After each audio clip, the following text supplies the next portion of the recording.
កូនខ្ញុំមានជំងឺធ្លាក់ទឹកចិត្តឪពុកម្ដាយតើអ្នកដឹងទេ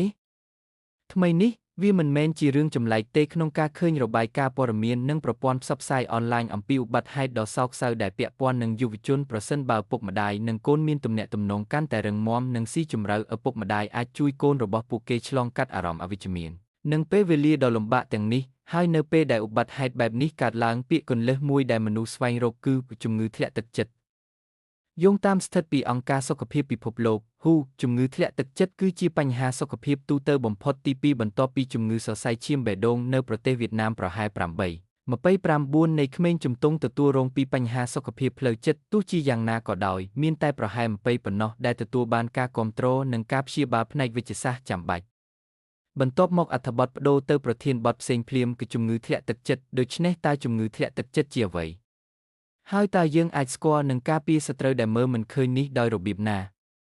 ការសិក្សាជាច្រើនត្រូវបានធ្វើឡើងលើសញ្ញានៃជំងឺធ្លាក់ទឹកចិត្តហើយចំណុចគួរឲ្យកត់សម្គាល់មួយចំនួនរួមមានអារម្មណ៍សោកសៅបាត់បង់ចំណាប់អារម្មណ៍លើសកម្មភាពដែលអ្នកធ្លាប់រីករាយបាត់បង់ចំណង់អាហារឬអាហារលែងមានរសជាតិឆ្ងាញ់អាចនាំឲ្យមានការសម្រកទម្ងន់ឬបញ្ហារំលាយអាហារអសមត្ថភាពក្នុងការគេងលក់ឬគេងច្រើនពេកភ្លាមបាត់បង់ថាមពលចូលរួមក្នុងសកម្មភាពគ្មានន័យនិងមិនដឹងខ្លួនមានអារម្មណ៍ថាគ្មានប្រយោជន៍ឬមានកំហុសជាប់ជានិច្ចពិបាកគិតផ្ដោតអារម្មណ៍និងធ្វើសកម្មភាពគិតអំពីសកម្មភាពអវិជ្ជមានប្រសិនបើអ្នកសង្កេតឃើញរោគសញ្ញាទាំងនេះវាងាយស្រួលមើលឃើញថាវាមិនងាយស្រួលសម្រាប់អ្នកខាងក្រៅក្នុងការស្គាល់ជនរងគ្រោះនៃជំងឺធ្លាក់ទឹកចិត្តនោះទេពីព្រោះរោគសញ្ញាភាគច្រើនមានលក្ខណៈស្រាលដែលប៉ះពាល់ដល់រាងកាយខាងក្នុងជាងបង្ហាញឲ្យឃើញខាងក្រៅដូចជារបួសដូច្នេះការធ្វើរោគវិនិច្ឆ័យនៃជំងឺធ្លាក់ទឹកចិត្តភាគច្រើនរហូតមកដល់បច្ចុប្បន្នគឺយឺតពេលហើយបានជាឥទ្ធិពលយ៉ាងខ្លាំងទៅលើជនរងគ្រោះរួចទៅហើយ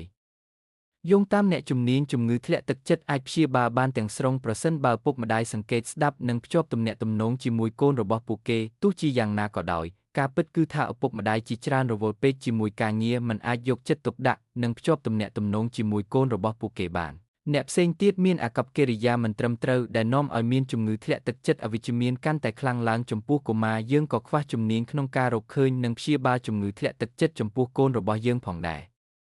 ចូលយើងមិនអើពើនឹងចំណេះដឹងបច្ចេកទេសនិងឯកទេសអំពីជំងឺធ្លាក់ទឹកចិត្តដែលនរណាម្នាក់អាចរកបាននៅលើ Google ហើយផ្ដោតលើរឿងសាមញ្ញបំផុតដែលឪពុកម្ដាយអាចធ្វើបានមួយក្នុងចំណោមពួកគេគឺការស្ដាប់តើឪពុកម្ដាយធ្លាប់ឈប់ហើយសួរខ្លួនឯងថាតើខ្ញុំនិយាយច្រើនពេកទេកូនអើយកូនគួរតែធ្វើបែបនេះកូនអើយកូនគួរតែធ្វើបែបនោះ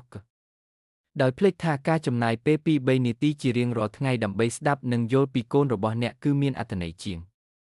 កាលពីមុនកុមារលេងរត់លេងនិងជួបនឹងនិយាយជាមួយមិត្តភ័ក្តិប៉ុន្តែឥឡូវនេះកុមារត្រូវបានហ៊ុមព័ទ្ធដោយទូរស័ព្ទនិងកុំព្យូទ័រហើយឪពុកម្ដាយត្រឡប់មកពីធ្វើការហើយប្រើប្រាស់អ៊ីនធឺណិតសម្រាប់ការងារឬការកម្សាន្តអន្តរកម្មរវាងឪពុកម្ដាយនិងកូនកំពុងថយចុះលែងអនុញ្ញាតឲ្យពួកគេការផ្លាស់ប្ដូរសម្លេងទឹកមុខនិងកាយវិការរបស់ពួកគេទៀតហើយឪពុកម្ដាយគិតថាកូនរបស់ពួកគេសុខសប្បាយទេខណៈពេលដែលតាមពិតទៅវាមិនមែនដូច្នោះទេ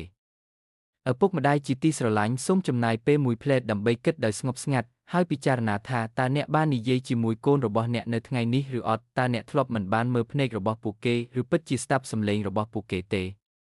ចូលយើងចាប់ផ្ដើមស្ដាប់ជាមួយរឿងតូចតាចបំផុតពិតណាស់យើងនឹងមិនសោកស្ដាយដែលនិយាយថាប្រសិនបើគ្រាន់តែ